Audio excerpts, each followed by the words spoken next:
So I've had several people ask me about, hey, I found this wreck and I don't know what it is, can you help me? Or conversely, we have this really cool historic account of this neat wreck that's supposed to be out there, but nobody knows where it is. Can you help us find it? So what I'm going to try and do today is give you kind of the very basic highlights. I could talk about this for probably a week, maybe even a semester course. So this is going to be the very top line. And what I'm going to do is I'm going to give you 4 key tips that I've found to be very useful in the 20-some years that I've been doing it. And then I'm going to go over 3 specific research cases that I worked on personally. So the easiest is when you have what they call the smoking gun, okay? You find a wreck and somebody comes up with a ship's bell and there's the name engraved right on the bell. That's utopia. Anybody had that happen? Yeah, me neither. Or the brass letters off the bow or the stern. Anybody had that happen? Yeah, me neither. Name board? No. Brass luggage tag? Yes. But smoking guns are really hard. Usually 99.9% of the time, you're going to have to work for it. I love it because it's a real life mystery. It's real history, it's real people, these are real events that happened, and they've essentially been forgotten. And the only people that are going to bring this back to life are people that are interested in shipwrecks and maritime history. We're the ones to bring it back to the rest of the general public. So of the 2 different research types, I talked about the one where, hey, I found a wreck and I want to identify it, or I have a historical shipwreck account and I want to find this wreck because there's something cool on it or it's got an engine on it I really like or whatever. And you're going to be amazed, but the way you go about solving these is almost exactly the same research. You just approach it a different direction. So key tip number 1, if you forget everything else I say today, this is the number 1 thing to remember. You're going to be cataloging data that's going to be either archival, historic, or wreck observations. It's very, very, very, very, very, very, did I say very important to keep those files totally separate. So back in the day when I was just doing paper files, I had 2 separate filing cabinets in 2 separate rooms at opposite ends of the house. Because what's going to happen is when you're starting to work on a wreck and you go, let's see, we came up with English ironstone china. Well, English ironstone china might have come from Liverpool, England, or maybe it came from Ohio because they picked it up after a while because they found the right clay. So you stick that in your wreck observation file as not only, hey, we found English ironstone china, but it might have come from Liverpool. You don't know that. You need to put that in a separate file, okay? Because if you start making assumptions, it's going to lead you down the wrong path. And I wish I could talk about the China wreck in the mouth of the Delaware Bay. That's like a big thing, but I'm writing a book on it. So I can't tell you about, hopefully next year I can tell you about that. But that was one of the big things that everybody did for 30 years, was lots of little assumptions along the way.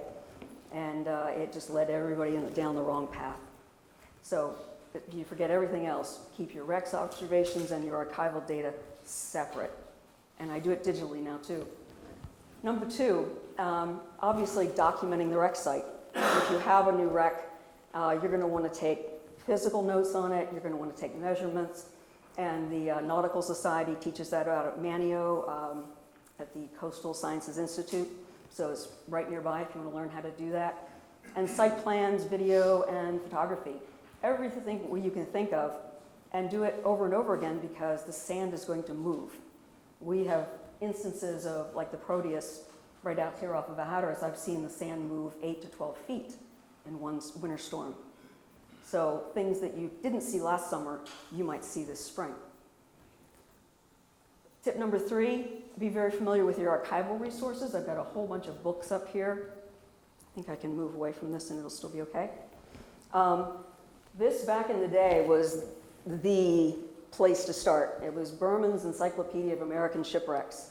It's in a geographical order, but I don't know if you can tell or not, but there's only about 4 or 5 columns on this. This is before Excel spreadsheets and electronic databases online.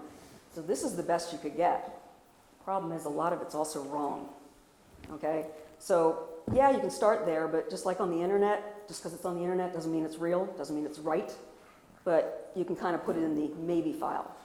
From there, I love going to, I'm big into paddle wheelers and old steam engines, and this is the merchant steam vessels of the United States from 1790 to 1868. There's a section in the back specifically on losses. Ooh, pretty, pretty, pretty. So I can look up alphabetically based on, say, somebody comes to me and says, hey, I want to find the Robert J. Walker. Let me look here, see if I can find, oh, there it is. Thank you very much. And it'll tell me a date of when it sank. And it'll possibly tell me when it was built, where it was built, who was manned by, who was owned by, and that way I can go to the Lloyd's Registry of Insurance and just like a little, spider web of information from there. So this is really important. This is also called the Lytle Holcamper list. And that's because Mr. Lytle was one of the senior executives at the American Bureau of Shipping in the 40s and 50s. Again, before we had electronic databases. So to do his job, he would go to the National Archives and look up these ships' surveys and their registrations, their documentations, and it'd be tucked in little tiny files. And so he created his own list, his little check sheet of where he could find this stuff. When he retired, the archivist at the National Archives was Mr. Holcamper, and he worked with Mr. Holcamper for the next 10 years of his retirement. And Mr. Holcamper was able to utilize Lytle's list to make his job easier. And then when Mr. Lytle became ill and was going to pass on, he gifted his list to Mr. Holcamper and apologized that he hadn't completed it.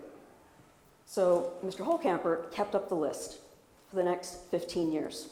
And then he gifted it to Bradley, let me see if I can get this right, Bradford Mitchell, who was part of the Steamship Historical Society of America.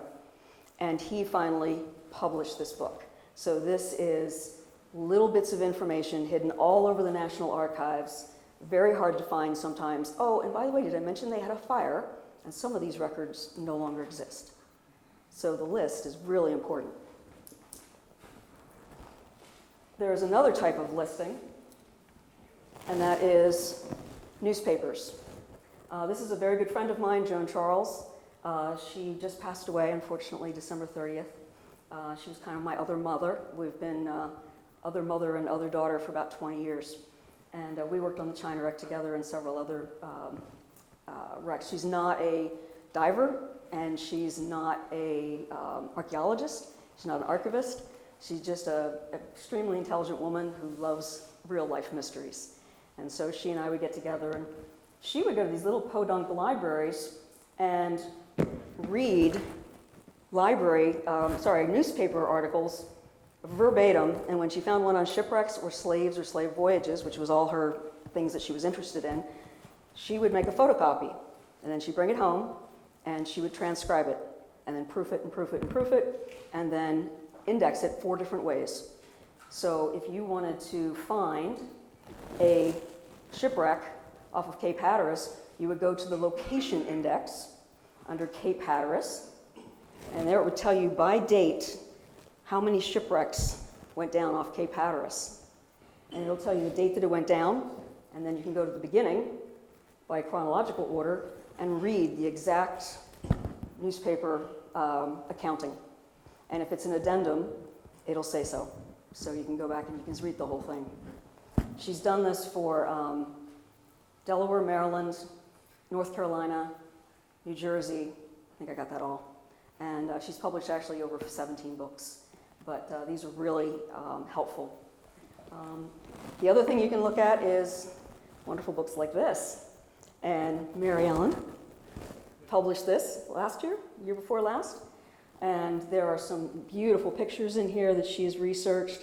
Some of the pictures I've never seen before of things on the beach and artifacts that have been brought in by divers that, if you were digging into it, you'd have a chance to see, but that's another place. This is called the Outer Banks Images of America, Outer Banks Shipwrecks, Graveyard of the Atlantic by Mary Ellen Riddle. Sitting here in the front row. And I want your autograph. And of course, anyone who has been a diver for any length of time knows that Gary Gentile, from my area of Philadelphia, has written numerous books. Two for this area. He has, there's so many shipwrecks that he's got a Hatteras South and Hatteras North. And he has taken a more of a cultural view as well as a diver's view, looking at each one of the wrecks that he has been on and told about the site of the wreck, how the formation process has affected the wreck, how it's changed over the years, artifacts that have come up, and what the archival information was. Puts it all together and tries to put it in the perspective of maybe one or two survivors. So that's really interesting. And this is a book that was published by Gary back in 1992, I believe, and it is called The Shipwreck Research Handbook. And it's a little out of date, but 95% of it still holds true today. Might be that some of those newspapers you can get online rather than having to find some podunk library somewhere. And I could go on and on about the different books I have here, but I want to get going on the actual shipwreck cases. Oh, one of the things is you really need to understand the difference between a primary source and a secondary source. A primary source is, say, I'm a shipwreck survivor. Okay, I've just washed up on the beach, and someone is, the newspaper reporter is writing down my information and putting it into the newspaper. Is that a primary or secondary? Anyone want to take a guess? It's actually secondary, right? So if I actually sat down and wrote it myself, now that's primary. I was the witness, I'm the one writing it. If there's any typos or anything like that, the meaning is still the same. There's been no alteration. When someone else is writing it, you have to evaluate, say with the Civil War, if it's written about a battle that was lost by the North and it's being written by someone from the North, they're probably going to have a little different slant on writing up that battle than a newspaper person from the South, right? So you got to think about the motivation. And of course, big motivation for book writers and for journalists is to sell papers and to sell books. So is it exactly true to force, or is it a little more sensationalized? If you ever read anything from the 1800s, it was either very, very good or very, very bad, but it was all sensationalized. So just be careful with that. Primary, secondary sources and where it's coming from and their motivations. Tip number 4, thinking out of the box. You're going to be, hopefully, jarred out of your mind some of the out-of-the-box things that I've had to do for these next 3 cases. And you're going to say, where the heck did that come from? So key summaries, key tips are just keep your wreck observations and your archival information separate, very separate. Know your archival sources for your area and know the difference between primary and secondary. Document your wreck site really well. Every little tiny thing, you're not going to believe how important it is. And then think out of the box. Sometimes you've got to place yourself as that captain, as that executive officer, as the lifeboat man rowing out to that wreck. What did they see? How could they see it? What time of day was it? How far could they row? In what kind of seas? Think about all of that and then compare that to what you're finding in the archives, and it'll help you sort out the sensationalism from what really happened. So of these 3 cases, I'm going to talk about the Robert J. Walker, the Offshore Paddlewheeler, and the 205-foot deep wreck. I'm going to start with the Offshore Paddlewheeler. That is, all of these are off New Jersey, Delaware, Maryland, which is essentially where I'd been diving for 35 years before I got smart and moved to North Carolina. So we'll start with the Offshore Paddlewheeler. This was it is in 150 feet of water. And let me see if I got this right here. If you can see this little guy here, oh, it's not gonna like me. Okay, let me try this. See this little blob right here? That is an old style Inspiration Rebreather, and it's on my friend Mark Nix, who is about 6'3". So he's got the large case. So it's probably about this high off the ground. So imagine how big the circumference is on those paddle wheels. This is 25-foot diameter paddle wheels standing upright after over 150 years. A lot of the folks off of New Jersey said, well, there's the inshore paddle and the offshore paddle, and they thought that one of them was the Admiral DuPont and one of them was the Champion.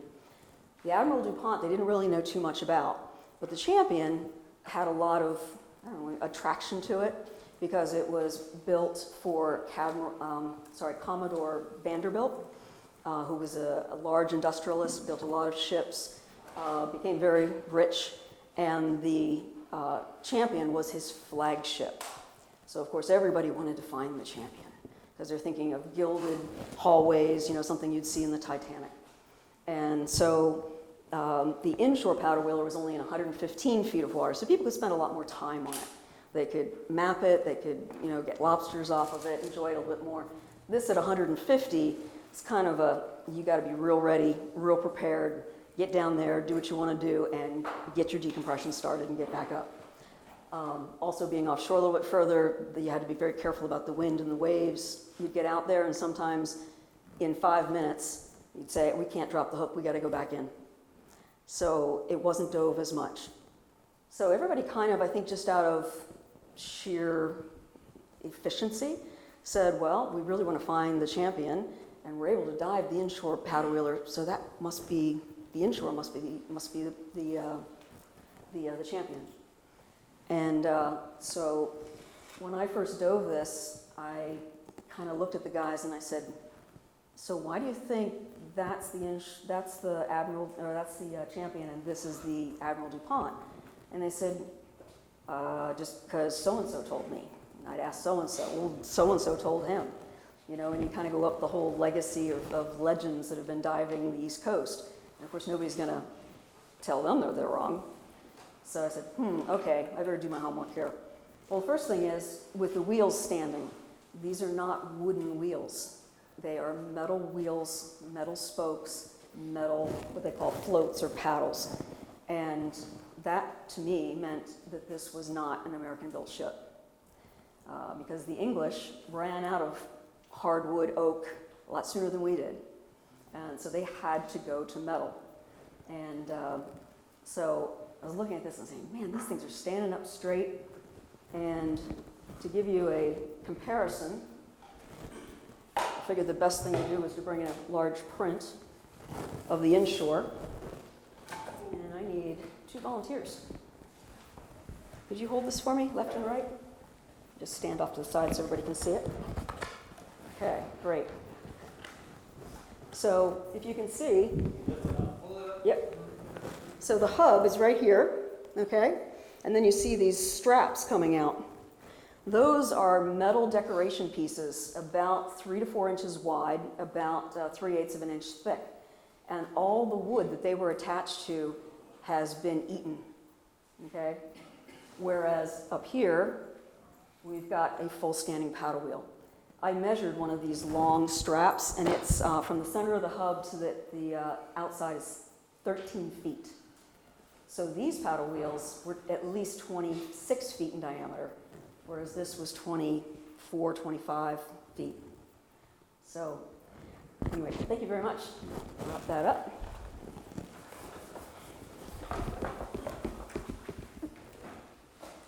So I said, okay, well, now I'm thinking, okay, I think the inshore is really American, and I think the offshore is foreign built.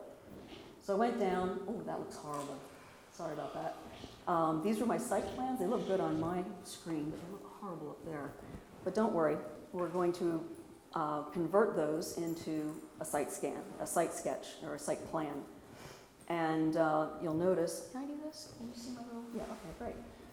Right here, these are cylinders, upright cylinders. You've got a pair on one side, another pair here, and the pistons come up to a crosshead T and then connect to the shaft that runs perpendicular across the wreck, which is very different than a propeller ship. With a propeller ship, if you go from the bow to the stern, as far as the main components, you're going to have the anchors, anchor chain, boilers, engine, shaft, prop. They put the boilers in front of the engine because the prop's coming out the other end. Well, with paddle wheelers, you could put the boilers on either side. There is no prop coming out the pointy end of the boat. So that was one thing, was to try and figure out which way is the bow, which way is the stern. People that are only used to looking at prop ships would say, well, since the boilers are here, that means, normally you'd have a shaft coming out this way, that means this is the stern, and this is the bow. Wrong. I was diving on this wreck for about 8 years, and the sand moved one spring, and I found the windlass. And it was over this way. So the boilers are aft of the wheels, opposite of what you would expect in a prop ship. Hold on to that thought. It's going to be important. Oh, and down here we've got the actual side scan of what the wreck looks like. So the engine compartment, which is right here, is completely intact, held together, and the boilers are intact, but the sides are broken down. So I've tried to make them all to scale so that the shipwreck actually goes all the way out to here, and all those plates have fallen outward on the stern and on the bow. They've fallen out and they're laying flat on the sand. And I'm thinking, well, what's keeping that central section together? Is it just the wheels? The wheels could have, together just gone over like a little tinker toy, whatever. So I thought, okay, I need to know, now that I know what the wreck looks like, I've got to figure out what all the other paddle wheelers in the area look like, because I don't want to mistake one paddle wheeler for the other. There's a bunch of paddle wheelers out there. This is a major area of commerce. So as you can see, 1, 2, 3, 4, 5, 6, 7 that I knew of at the time. And these are the dates that they went down. Next, I researched them a little bit. Well, 3 of them, these 3 right here, have a walking beam engine. So it's got this A-frame made out of metal or wood, and this triangular shaped thing up here that they would call a walking beam. And so as the piston would go up and down, that walking beam would do this, and it would crank the paddle wheels. That's not what we got on the offshore paddle wheel, so we can knock those 3 off the list. The Ella Worley, which was then later called the Isabel, had a side lever engine. So the pistons are over here, and goes to a crosshead converts it to the side lever drives the crank, and the crank goes out and pulses the wheels. That's not what we have either. This is what we have.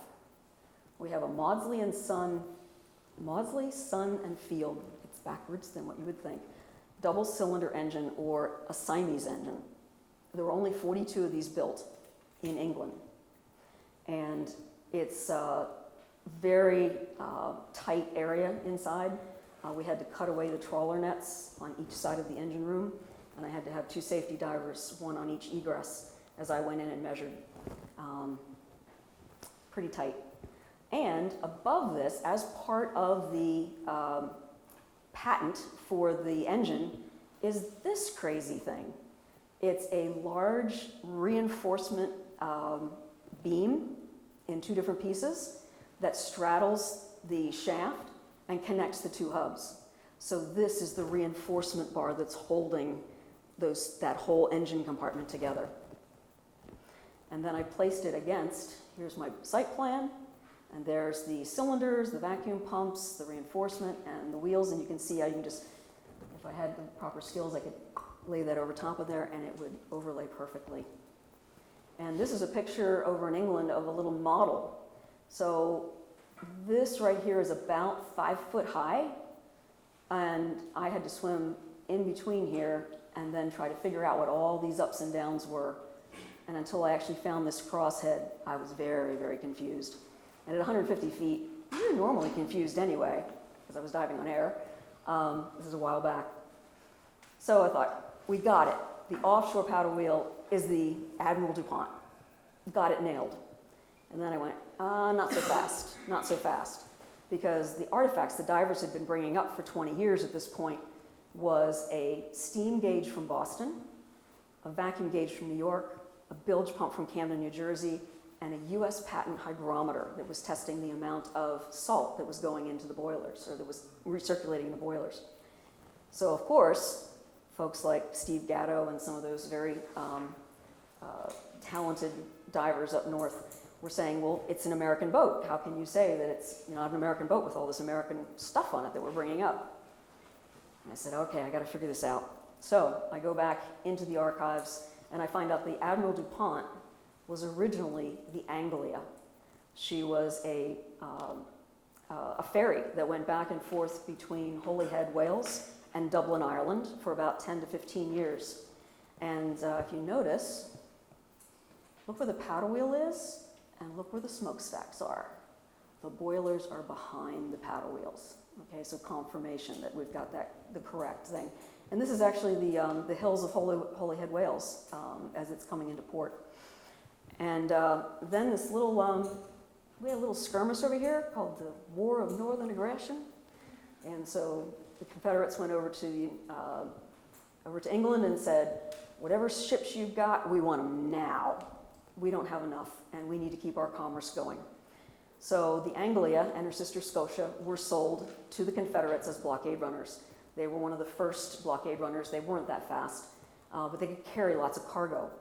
And so they were going through Bermuda, and this is from Charles Maxwell Allen, the U.S.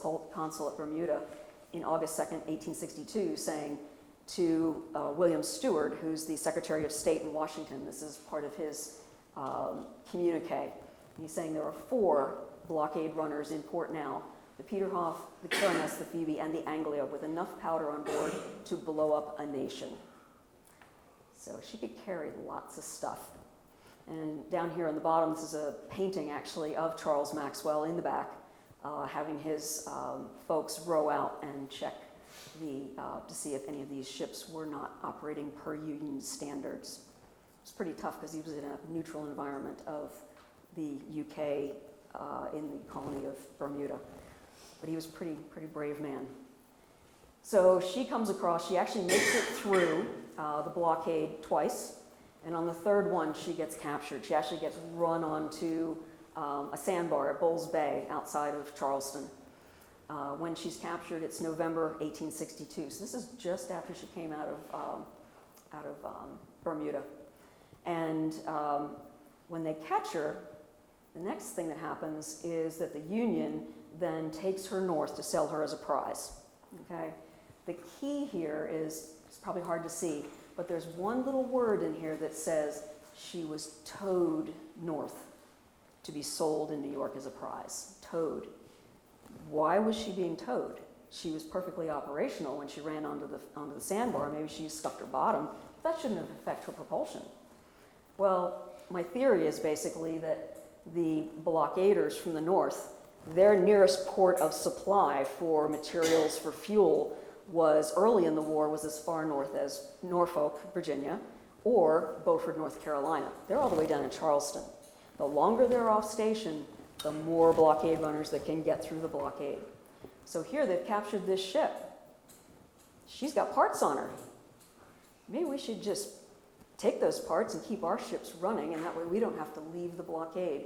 And I'm surmising that that's why the Anglia was towed north as a prize, because she was missing a lot of her parts that had been taken by the Union. So here's a pretty picture of her. She is sold in New York, back into the merchant fleet for the U.S. I shouldn't say back in, she's sold into the merchant fleet. And again, we've got the boilers aft of the paddle wheels. It's a beautiful ship, actually gorgeous. And everything goes great, the war ends, and then suddenly June 1865, 2:30 in the morning, she's in a collision. And she sinks within 10 minutes. And the person who, she basically got T-boned, what you would think of in a modern crash. So she goes down. So basically everything fits for the Admiral DuPont being the offshore paddle wheel. The length matches, the width matches exactly because the sides have kept their shape. The engines match, and there are only 42 of them made. I measured the cylinders, I measured the strokes, the paddle wheels match, the boiler configuration matches, the actual size, tonnage, shape, the hull being iron, and the fact of her history saying that yes, it makes sense for the Union to have absconded with some of her bits and pieces, and then when she was sold, the merchant owner then had to replace those pieces with something from the north, something close around New York where she was sold, which matches everything. So that's number one. Don't worry, the next two are shorter. This was really short. The longest identification I've had is 12 years. The shortest I've had is 24 hours. This is 24 hours. This was the 205-foot deep wreck. Now remember when we started, I said, keep your files totally separate. So as I'm doing my research just on maritime history, I'm collecting information about shipwrecks that are supposed to be out there. And so I'm finding out about their engines, their owners, the type of ship they were, its construction, what typical routes it would take, when it sank. Is it metal? Is it steel? Is it iron? Is it wood? Is it composite? So I get this phone call, and it's from some of my buddies down in Ocean City, Maryland. And they said, shh, don't tell anybody. We got a new wreck. It's in 205 feet. Stock up your helium. We'll see you on Saturday at 4 a.m. We're going to leave before any of the other ships, including the fishing boats, can track us on radar out to this wreck. Okay, great. So I show up 3:30 in the morning. I'm set to go. And we get out there, and as you can see, the visibility is not great. This is my friend Rusty Casway here. He's in the foreground of the picture. Here's some other guys coming down the line. These are some of their bubbles. They're coming down as a pair, so you see a lot of bubbles. Over here, leaning over to the side, that is the engine. The engine is at the far reaches of the wreck. It's like way at one end. And there's no shaft coming out that I can tell on the back side of it, and I can't find a propeller. And thank goodness I had helium, because right away I knew, I think, this is a Great Lakes bulk carrier, which is very unusual off our coast here. She's got the pilot house way up north, up towards the bow, and then she's got all this open space. She's very narrow, so she can fit through the locks from lake to lake in the Great Lakes. And then her engine is all the way in the back. Now she does have a prop and she does have a shaft, but you can imagine that that prop and that shaft is really short. The shaft is really short. And with all the weight of that engine bearing down on that section of the wreck, it's probably under the sand. And that's where the prop is too. So as soon as I hit down in the bottom, I'm like, oh, I know what this is. But I had to prove it. So I kept my mouth shut. And everybody could see my grin. They're like, come on, tell us. And not till I confirm. So I get home, I tear open my files. Sure enough, the Lucy Neff was a Great Lakes bulk carrier. She sank in 1915 off Fenwick Island, Maryland. She was on a voyage from Jamaica to Philadelphia, carrying a cargo of logwood. And when we were down there, it looked like somebody had cross-cut a forest. There's these gigantic stumps, about 2.5 to 3 foot tall, just sliced off with the roots, still hanging out and everything. And it looked like somebody carved up some firewood, but really didn't do a very good job because they're not very uniform. So I took a piece of it and I put it on a planer and I sent it to the dendrochronology lab, the wood lab up at Penn State where I'd gone to college. I didn't tell them a thing about it other than it had been underwater in the ocean. And they came back and they said, it's logwood from Jamaica. I had found the Lucy Neff. So Gary Gentile followed me about 24 hours later. So if anybody wants to take a look at this, what they would do with this is it has a very dark reddish tinge to it. This is what they would make red dye for textiles, for upholstery, for draperies, for clothes. This is where it was ground down and put together in Philadelphia. So I thought that was interesting to learn about my commerce of my city. So that was the easiest one. The next one is I got a phone call in 2009 from Dr. Delgado. He was the maritime director of NOAA at the time. And he said, Joyce, he says, I know you've got lots of connections in the mid-Atlantic. We have a shipwreck we want you to find. It's very important to us. It's the largest loss of life for NOAA or any of her predecessor agencies. Over 42 people died. And because it was just before the Civil War, no one recognized these people. There's no memorial. They didn't even put their names in the Office of Coast Survey report for that year. So I said, okay, give me what you got. What have you got? Where can I start? And he says, well, it was built in 1847 in Pittsburgh. How do you get an ocean-going vessel from Pittsburgh? In pieces. You build it in pieces, and then you ship it overland to the Lake Erie and construct it there and then pull it out through the Great Lakes. She was one of 8 experimental iron-hulled steamships that the U.S. built. So the British were way ahead of us when it came to iron hulls and propulsion. And we were feeling kind of embarrassed about it. So the Navy and a bunch of other government agencies got together and said, well, let's try. Let's do iron hulls and let's do various types of propulsion. They hadn't even actually proven the propeller yet at this point. So they're trying Loper wheels and Hunter wheels and all sorts of crazy stuff. And they know that it was supposed to be for the revenue marine, which is the people that collect the taxes. So if you were a ship bringing in goods and you were trying to scoot through and not pay taxes on it, you needed a fast ship, a government ship, to track them down and make them pay their taxes, their import taxes. And when she launched, apparently she wasn't that fast because she was immediately transferred, like the red-headed stepchild, to the Coast Survey. Coast Survey was out there with sailing ships, essentially. And they didn't care that it went slow because they have to have time to throw that lead line, have it go down to the bottom, pick up some sand in its little wax plug, pull it back up again, mark it on their chart, do it again, do it again. So if it only did 6 or 7 knots, that was fine for them. But then she was in this collision just before the Civil War broke out, right off of New Jersey, right off of Atlantic City. That's all I had to go on. I have no idea what this thing looks like, how many masts does it have, what kind of engine does it have, what kind of propulsion, is it paddle wheel, is it crazy Hunter wheels, Loper wheels, I had no idea. So, okay, let's do some historical research. So we find out that it was a heavy sea, and the captain retired for the evening and had put the executive officer in charge. Now, the executive officer, his duty, whoever's on watch, should have read the latest Blunt's Coastal Pilot. It's kind of like the mariner's notice of navigational hazards. Okay, it's kind of like the latest. If they've got a buoy that's out, a light that's down, it would be in there. The collision occurred at 2:15 a.m. The port bow of the Robert J. Walker was cut down to the water line. This is an iron-hulled ship. And 2 of her port boats said she got T-boned, and then the 2 port boats were stripped off of her side. She had 2 on each side. So now half of her life-saving equipment is gone. After the collision, captain wakes up, comes out in his pajamas, disoriented. They try to fire a signal cannon trying to get the ship to come back because they realize they're sinking, and they're sinking fast. And half their life-saving equipment is gone.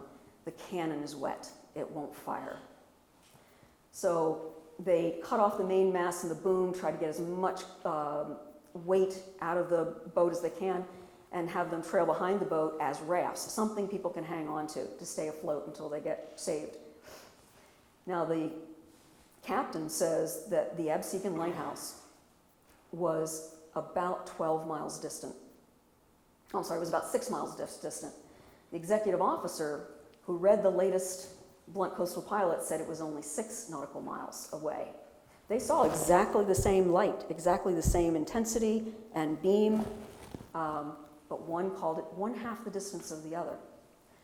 The boat sank in somewhere between 5 to 13 fathoms, which looks like this approximation based on that distance, and 10 feet of its mast stuck above water. Well, if it was 12 miles off of Absecon, it doesn't have 10 feet of its mast sticking above water. So right away I'm thinking, okay, I'm going to go with the executive officer. So I start digging into the Absecon Lighthouse. The Absecon Lighthouse has just been built in the last 2 years. And those 2 years, Robert J. Walker was doing coast surveys down the Gulf of Mexico. The last time the captain went past Absecon, it had a much lower power Fresnel light. So that's why he thinks he's a lot further away than he really is. And the other one knows, hey, instead of a light that can project for approximately 10 to 12 nautical miles, the executive officer knows that that light can actually project 19 miles. So he's using the same image, the same brightness, but to a different scale. And it maps out perfectly. So then I dig into the National Archives, I have a friend there, and I said, I need to find this contract for these 8 ships. So he digs it out. Long story short, doesn't give me anything. It's basically just the generic, it's like a boilerplate. And they didn't know what they were doing. So whether they actually built to this or not, we don't know. Thank you very much, appreciate your help. Then I had to think out of the box. I said, okay, so the Americans are trying to make some rapid improvements in this technology we are way far behind in. We're not going to ask the Brits to help us out. Oh, no. Who would I want on that boat to tell me how well it's doing? I would want a chief engineer from the Navy. Okay, what was his name? Benjamin Franklin Isherwood. And in my hometown outside of Philadelphia, have everybody heard of the Franklin Institute? Okay, well that goes way back. That was like the internet coffee house meeting place in the 1800s for anybody that was working on anything mechanical, electrical, anything new. And so in the Journal of the Franklin Institute in 1852, Benjamin Franklin Isherwood, chief engineer for the US Navy, writes an 8-page document surveying the Robert J. Walker and the new boilers that had just been put in 1852. So she was built in 47, and in 52 they're putting new boilers in. Not only does he say she was too slow and this is what we're doing about it, but he surveys the size. We now know she's 132 feet long, she's 42 and a half feet wide. We know the main draft, we know the engines. Right down here, light haul patent. Yeah, I never heard of a light haul patent. So, gotta look that one up. The diameters of the wheels, where they're mounted, the strokes of the pistons, everything is in here. And not only that, he does a hand sketch, isometric drawing. This is in his handwriting of the boilers, of the new boilers. I have every measurement I could possibly want to identify it on an actual shipwreck and know that it's the right one, assuming they didn't change the boiler another time in the next 8 years. So I go into the patent records. Now we have the light haul lever half beam engine, and it has 2 views to it. This is the cross section, and there is the profile of it. So it's nice because it's got everything below the shaft, and it's got not a whole lot of stuff up here that somebody can knock out with firepower. So it's interesting why they put this engine on there, because there's always the thought that, okay, we're playing around, but could this possibly be a military vessel at some point if we get it fast enough? That engine could do it.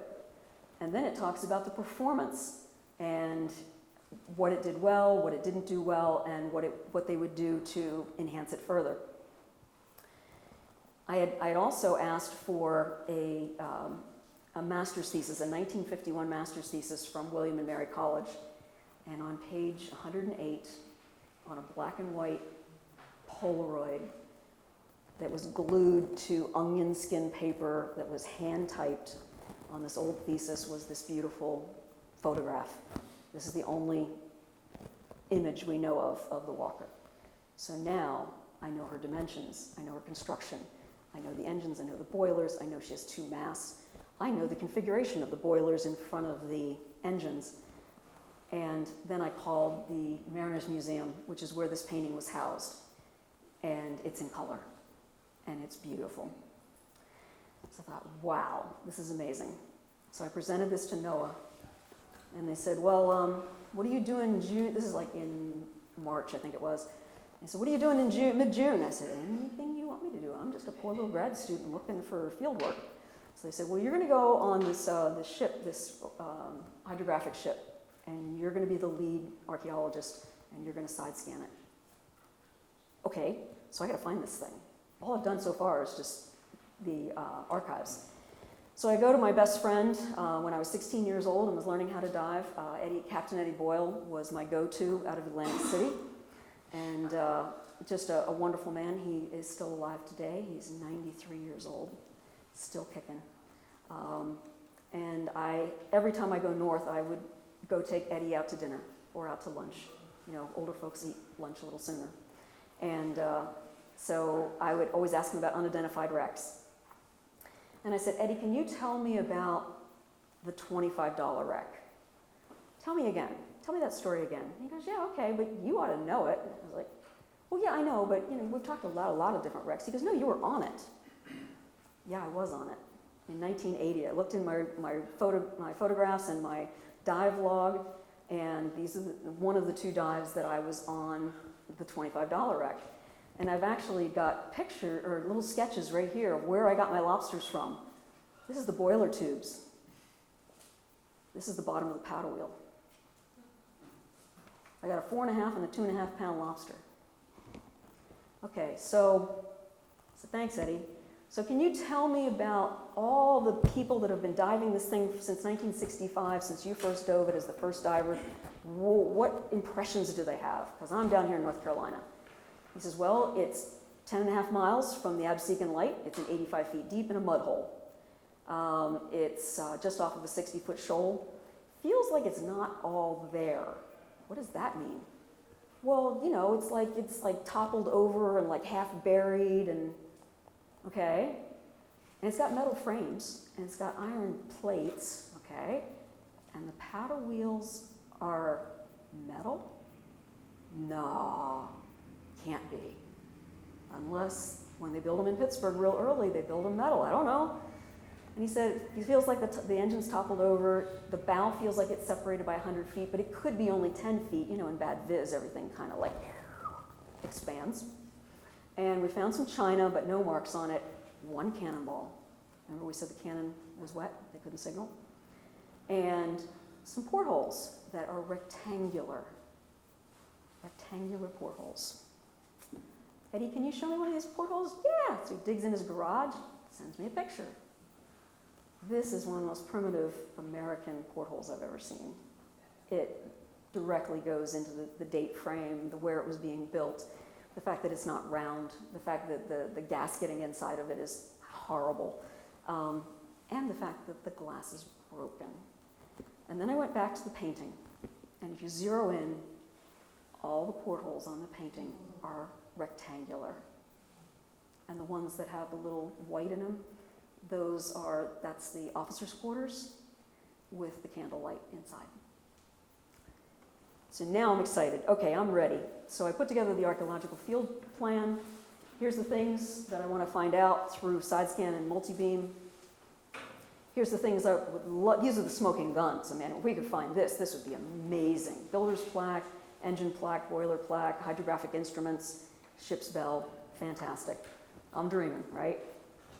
June, I wind up on this 208-foot long ship with 3 separate platforms beside the main ship to do side scan and multi-beam. There's the size of the towfish. It's bigger than she is. This is my hydrographer, Vidas Pradet, part of NOAA's bank of just really skilled folks.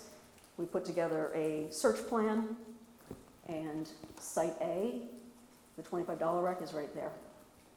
We had some other things that I had gotten through some of my surveys with fishermen, but it's pretty hot on this $25 wreck. We did the multi-beam. Anybody remember what the length of the ship is? 132 feet. We measured from here to here, 131.9 feet. Here we have engines. Here we have boilers in front. Matches the photograph. This is the broken off bow. She was T-boned. As she went down, apparently the bow fractured off and it's sticking straight up. This is the width of the boilers. Width of the boilers was 16 feet. It measures 15.99 feet. And this was measuring the width of the paddle wheels, and got a little bit more there, probably because of end nuts and incrustation at 6 foot wide. According to Isherwood, we got 6.3. So the features confirmed were great. I got 8 features confirmed. I was amazed. I thought I'd only get 4. The rest we could confirm by diver survey, which we did. And one of NOAA's most doubting divers went down, Matt Lawrence. Matt doesn't say anything unless he's absolutely positively sure. And he came up and said, it's the Walker. So great. This is the visibility he had to work in. That's up off the sand. So the following summer was put together an archaeological mapping with professional archaeologists, NOAA, myself, and a lot of wreck divers from the New Jersey community, which was fabulous. Made it an explorers club. and just had a fabulous time putting together the actual piece of the wreck. We basically confirmed everything. So I wouldn't be able to do a lot of this stuff without my friends. Joan coming and telling me about some of the things that she'd found in the newspapers. A good friend of mine, Sandra Moore, who was doing some research on some of the engines. He did the engines on the Admiral DuPont. Steve Gatto for constantly heckling me. That doesn't work, that doesn't work, that doesn't work, and making me go back and find 3 and 4 different substantiations that, yeah, this does work and this is how it got that way. Paul Whittaker sharing some of his photos. Obviously Captain Eddie Boyle for his 40 plus years of knowledge diving off of Atlantic City, the entire wreck diving community, the fish diving community, folks at the historian's office at the National Coast Guard, National Archives, Mariners Museum, and a whole list of folks at NOAA. And summary, there's my key tips for doing shipwreck research. Any questions? I know it was fast at the end. Yes, ma'am? Why was that wreck called the $25 wreck? Oh, good question. There's always a funny story behind these things. One of the fishermen who was catching sea bass and I think mullet was just drift diving or drift fishing, and suddenly he started catching like crazy. And what it was is he was going over the habitat of the wreck, and the wreck had grown coral and whipped corals and provided structure for the fish. And so suddenly he starts catching all these fish. And so he took line. This is before Loran or GPS or anything like that. This is 1965. So he's close enough that on a clear day he can take land sightings. So he's lining up buildings and water towers with flagstaffs and that sort of thing, and he gets a triangulation so that he can come back and keep fishing that area. Well, of course, when he brings his boat back to the dock with all these fish, of course everybody in the dock's going, "Hey, where'd you get that from?" Well, you can also sell numbers. So he was selling the land sightings to select buddies. And so one of the so-called buddies paid him, not realizing that everybody else had already gotten the numbers somehow. Like 3 people paid for them and everybody else just got them. And he's still paying for it. So he goes out there and here's like 10 boats on the wreck. He can't even get on the wreck for all the boats that are out there. So they called it the $25 wreck because this guy, George, paid for the numbers and didn't even get any fish. That's how it was discovered, though. The fisherman, the local fisherman, yeah. Any questions? Thank you very much for your attention.